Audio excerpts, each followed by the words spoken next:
अस्सलाम वालेकुम guys and welcome to my YouTube channel. मेरा नाम ज़िशान है और आज की वीडियो में हम कुछ इंपॉर्टेंट पॉइंट्स के बारे में बात करने जा रहे हैं जो कि वीज़ा रिफ्यूज़ल का रीज़न बनते हैं। तो चलिए गाइस, वक्त ज़ाया किए बिना इस वीडियो को शुरू करते हैं। तो गाइस, वीज़ा रिजेक्शन के 3-4 इंपॉर्टेंट पॉइंट्स हैं जिनकी बेसिस पे आपका वीज़ा रिजेक्ट होता है और मैं आपके साथ डिस्कस करने जा रहा हूँ। जिसके अंदर सबसे पहला रीज़न जो है वो है आपके डॉक्यूमेंट्स का इनकम्प्लीट होना। जब भी आप वीज़ा फाइल सबमिट करते हैं तो आपने वीज़ा फाइल को जो चेकलिस्ट आई है एम्बेसी या कॉन्सुलेट की जानिब से, उसके मुताबिक अपने वीज़ा फाइल को प्रिपेयर करना होता है और जो जो डॉक्यूमेंट्स हैं उनको कंप्लीट करके अपनी वीज़ा फाइल सबमिट करनी होती है। तो गाइस, कुछ स्टूडेंट ऐसे हैं जो कि चेकलिस्ट के हिसाब से एक दो डॉक्यूमेंट्स को छोड़ देते हैं, जिसकी वजह से ये होता है कि वो चेकलिस्ट पूरी ना होने की वजह से एम्बेसी आपकी वीज़ा को रिजेक्ट कर देती है।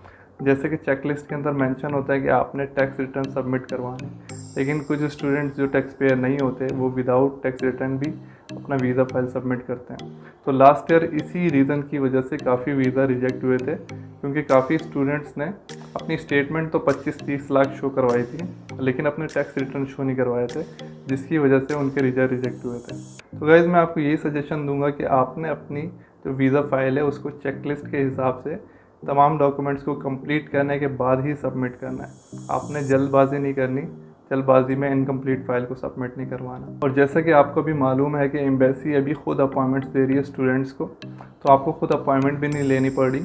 आपको जो प्री इनरोलमेंट की समरी मिल रही है उसके ऊपर जो डिमांडर नंबर मौजूद होता है उस हिसाब से आपको अपॉइंटमेंट मिलेगी। तो गाइस, जिन जिन को समरी आ चुकी है उनको मैं यही मशवरा दूंगा कि आप जल्द से जल्द अपनी वीज़ा फाइल को कंप्लीट करें ताकि आप टाइम के ऊपर अपनी वीज़ा को अप्लाई कर सकें।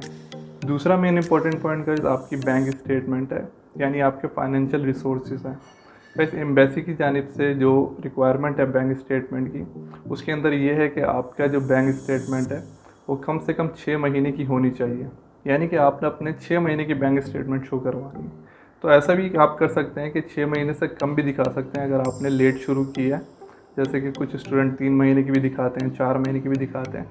लेकिन ये चीज़ आपने याद रखनी है, इस चीज़ का ख्याल रखना है कि भले बैंक स्टेटमेंट आप 3 महीने की दिखाओ या 4 महीने की दिखाओ, लेकिन आपका अकाउंट कम से कम 6 मंथ पुराना हो, यानी 6 मंथ से ज़्यादा आपके अकाउंट को होना चाहिए जब आप अपनी बैंक स्टेटमेंट सबमिट करवा रहे हो।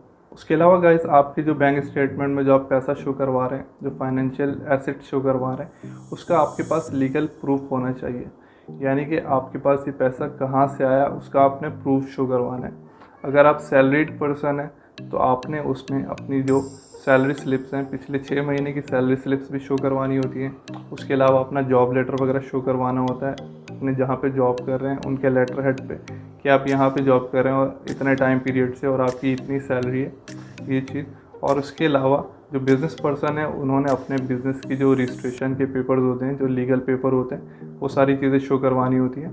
और सबसे मेन इंपॉर्टेंट पॉइंट जो मैं लास्ट पॉइंट में बता चुका हूँ, वो अपने टैक्स रिटर्न शो करवाने हैं। अपने फाइनेंशियल जितने भी आप एसेट्स शो करवा रहे हैं, जितनी भी आपकी अमाउंट है, आपने अपने 2 साल के टैक्स रिटर्न शो करवाने होते हैं ताकि आप उनको ये चीज़ प्रूव कर सको कि आप एक्टिव टैक्स पेयर हो। और उसके अलावा जो आप टैक्स रिटर्न शो करवाते हो उसके अंदर आपकी जो टोटल इनकम आ रही होती है उसका कंप्लीट प्रूफ होता है। आपके जो एसेट्स होते हैं जो आपने रजिस्टर करवाए होते हैं उनका कंप्लीट प्रूफ होता है। तो वही ये टैक्स रिटर्न जो है ये आपकी बैंक स्टेटमेंट को, आपके फाइनेंशियल प्रूफ को काफ़ी स्ट्रॉन्ग कर देता है। तो मैं हर किसी को यही सजेशन दे रहा हूँ जो स्टूडेंट विदाउट टैक्स रिटर्न के अपनी वीज़ा फाइल जमा करवा रहे हैं, वो इस साल लाजमी टैक्स रिटर्न जमा करवाएं। अपने लास्ट 2 ईयर्स के टैक्स को पे करें और उसके बाद अपने टैक्स रिटर्न के साथ ही वीज़ा फाइल को सबमिट करें।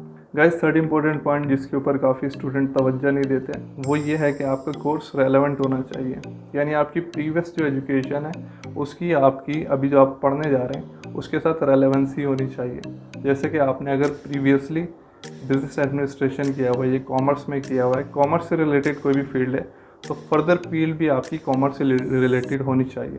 जैसे कि पहले आपने बिज़नेस एडमिनिस्ट्रेशन किया था तो आगे बिज़नेस से रिलेटेड ही कोई फील्ड हो। अगर आपने पहले कंप्यूटर साइंस की रिलेटेड फील्ड से कोई डिग्री की है तो आपकी आगे की डिग्री भी कंप्यूटर फील्ड से रिलेटेड ही हो। ऐसा ना हो कि आपने पहले कंप्यूटर साइंस पढ़ा हो फिर आप यूरोपियन स्टडीज़ पढ़ने जा रहे हो, या फिर ऐसा ना हो कि आपने प्रीवियसली कुछ मेडिकल पढ़ा हो फिर मेडिकल छोड़ने के बाद आप आगे इंजीनियरिंग की या फिर कोई दूसरी फील्ड में एडमिशन लेने जा रहा हूँ। तो गाइस कोर्स रेलेवेंसी का होना बहुत ज़रूरी है, क्योंकि वीज़ा इंटरव्यू के दिन आप लोग जब वहाँ पे जाते हैं तो आपसे जो इंटरव्यूअर होता है वो इस चीज़ का ज़रूर पूछता है कि आप क्या पढ़ने जा रहे हैं। उस टाइम आपने अपनी जो प्रीवियस एजुकेशन है उसकी कोर्स रेलेवेंसी बतानी होती है।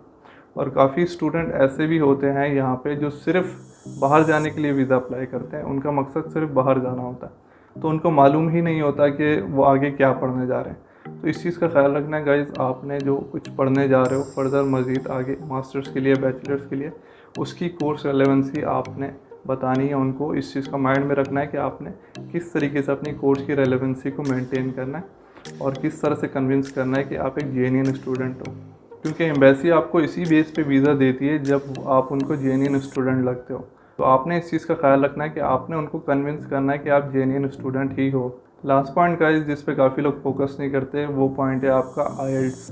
यानी काफ़ी स्टूडेंट तो आईएलटीएस देते भी नहीं हैं। इस साल एम्बेसी ने ये किया है कि आईएलटीएस को एग्जाम कर दिया, लेकिन फिर भी मैं उनको ये मशवरा दूंगा कि अगर आप दे सकते हैं तो अभी आप आईएलटीएस दे दें, क्योंकि अभी जो एम्बेसी ने आपके आईएलटीएस को एग्जाम किया है तो वो इंटरव्यू के दिन आपकी इंग्लिश प्रोफिशिएंसी को जज करेंगे, और हो सकता है कि इंटरव्यू के दिन आप कंफ्यूज हों या फिर किसी हेजिटेशन की वजह से आप इंटरव्यू सही से ना दे पाएँ, तो इस रीज़न से आप रिजेक्ट हो जाएँ। तो गाइस मेरा मशवरा यही है कि आप आईएलटीएस के साथ जाएं, क्योंकि आईएलटीएस आपको कहीं ना कहीं बेनिफिट देता है, और हो सकता है कि आपको आईएलटीएस देने की वजह से काफ़ी स्टूडेंट जो कराची कौंसुलेट से वीज़ा अप्लाई करते हैं तो आईएलटीएस की वजह से उनका इंटरव्यू ही नहीं होता और उनको विदाउट इंटरव्यू ही वीज़ा इशू हो जाता है। तो जो लोग कराची से अप्लाई कर रहे हैं उनको मैं यही रिकमेंड करूँगा कि आपने आईएलटीएस लाजमी देना है।